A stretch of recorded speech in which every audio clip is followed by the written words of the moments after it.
itong Mi Electric Scooter Pro 2, ang kanyang features is smart application. So, parang meron siyang alarm. Okay? Multifunctional control panel, hindi ko alam yan. Tingnan natin. Ano ba to, Jay? Control panel, nandiyan ng mga speed. Okay. Multifunctional control panel. Speedometer. Okay, dito makikita yung speed, yung lakas, yung bilis ng scooter. 5 long range battery. So hanggang 45 kilometers ang duration kung hanggang saan tatagal ang baterya niya. Okay, ang 300 watts motor, 600 watts max output ang duration kung hanggang saan tatagal ang baterya niya. Okay, ang 300 watts motor, 600 watts max output, yung lakas ng motor or lakas ng power. Ang 300 watts motor, 6W max output. Electric brake and disc brake. What is that? Can you explain it? Parang sa kotse ABS. Okay, yun daw yun. Electric Narinig nyo? braking system siya. Okay. And then the shock absorbing inflatable tires or shock absorbing inflatable tires. Okay, normal na gulong. Aviation aluminum alloy frame. Yung mga ginagamit sa mga aeroplano. Okay. Okay, meron siyang cable charger at meron siyang pambomba. Ayan, may pambomba pa, guys. Yung manubela, kagaya din siya ng sa akin. Kagaya ko. Okay. Meron pa siyang gulong. Meron siyang gulong, guys. May extra. Reserva, huwag mo nang tanggalin. Meron siyang reserva, meron siyang... Actually, yung gulong ko, siguro almost 2 years ko lang or kulang more than 1 year. So, binili ko to 2019. 2019, binili ko tong gulong na to. Never ko pa siyang pinalitan. Pud na nga eh. Hindi pa. Pud na. Pakita mo. Pud na. Hindi pa. Ang linis ah. Kailan ko nabili yan? Hanggang ngayon hindi ko pa nililinis kasi hindi ko Puro siya... balakubak. Balahibo pa ni Julie.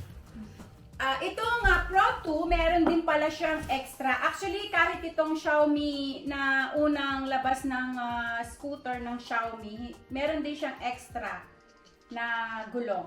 Ito rin, meron din pala siya. Okay? Okay. Okay. Abangan natin kung anong gagawin ng aking asawa kasi yan mahilig magputput. Actually, nung binili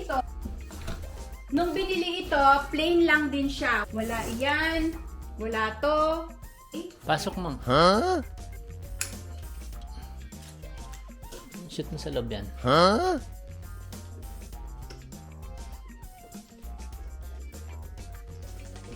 Okay. So, ito yon. Dito ako na-aksidente, guys. Umalis ako ng bahay. Hindi ko alam bakit hindi siya hindi ko naman napansin. Hindi nakalak ito. Kaya nabundol ako. Kaya, humiga ako ng ganun-ganun lang. Hindi pala nakalak. So, kailangan lagi nyo dapat chine-check yan, ha? Bago kayo umalis ng bahay. So, ilalak natin. Ayan, ganyan lang siya. Up. Ay, ang hirap. Ayan. So, ayan. Iyan na yan. Okay? Halos kagaya lang din siya ng aking, kagaya lang din siya ng aking scooter. Pero parang mas mahaba. Mabigat. Ito siya. Tingnan natin kung gaano ang haba niya. Pero mabigat siya, ha? Bababa natin. Okay? Compare ko siya.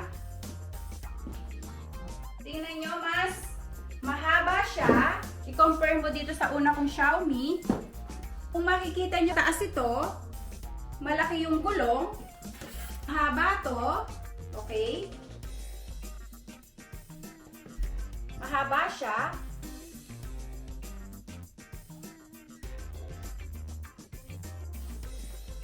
Taas siya. parang tingnan natin kung ano yung kaibahan ni Xiaomi at ni Xiaomi Pro 2. Okay? Kung makikita yung button niya, mas malaki, i-compare mo dito sa maliit na Xiaomi. Dito sa unang Xiaomi. Mas maliit ito. So, bubuksan natin. Makikita mo lang dito yung battery indicator. Titingnan natin kung ano yung pinagkaiba Xiaomi at si Xiaomi Pro 2. Wow! Ayan siya. So, talagang Pro 2 talaga siya, ha. I-compare mo dito. Wala siyang dashboard. At ito, meron naman siya. Okay, so makikita mo yung tinatakbo mo. O makikita mo yung kilometer per hour mo habang tumatakbo siya. Medyo maingay siya. Yung ilaw niya, Malakas. malakas. Ang sayo. So, yun sa akin, mas malaki yung ilaw niya. Tingnan natin kung anong gagawin ng aking asawa. Kasi alam ko, lalagyan niya pa ng mga accessories. Kasi mahilig niya mag-tuktok. At nagbebenta siya ng mga accessories ng electric scooter. So, abangan po natin kung ano yung i-built in ng aking asawa. Okay? Stay tuned!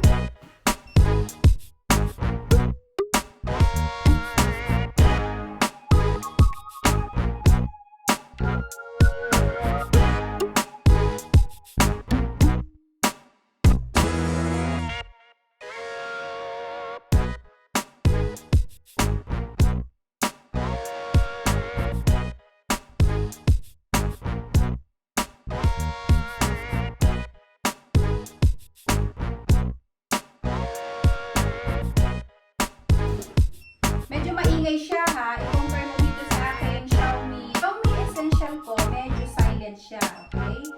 So, tinignan ko dito, meron siyang tatlong mode. Tingnan mo muna ako.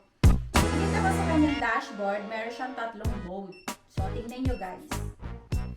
Ito, sport mode. So, hindi ko pa alam kung... Walk mode. Hindi. Nakita mong tao eh. Ito, guys, meron siyang tatlong mode. Tingnan niyo dito sa kanyang dashboard. Meron siyang walking mode. So, I think mga 6 km per hour to. And then, i-press natin ng double press. Makikita niyo siya ng drive. 15 to 20 ang kanyang, so 15 to 20 per hour ang kanyang takbo. Pero yun sa akin, maximum 25. Pero makikita sa kanyang features, hanggang 45 km per hour ang kayang takbuhin.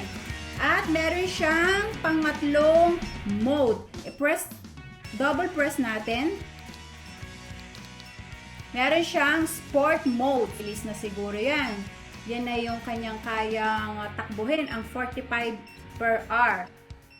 Talagang high-tech siya. Talagang Pro 2 siya. Hindi kagaya na sa akin, plain lang. Ayan. Okay guys, tingnan natin ang pinagkaiba na itong dalawang to. Pero itong isang to, hindi natin i-compare kasi makikita nyo guys, pwede ba natin pakita sa kanila yung details ng iyong scooter? So ano to? Yan ang dashboard mo. Ito ang dashboard ni sports scooter. Ewan ko kung anong pangalan yan. Pwede ikaw mag-explain? Gamit mo yan? I-explain ko dyan. Given na lahat yan.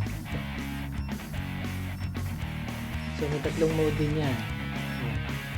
Gear 1, Gear 2, tsaka Gear 3. Gear 3, maximum speed na 85 km per hour.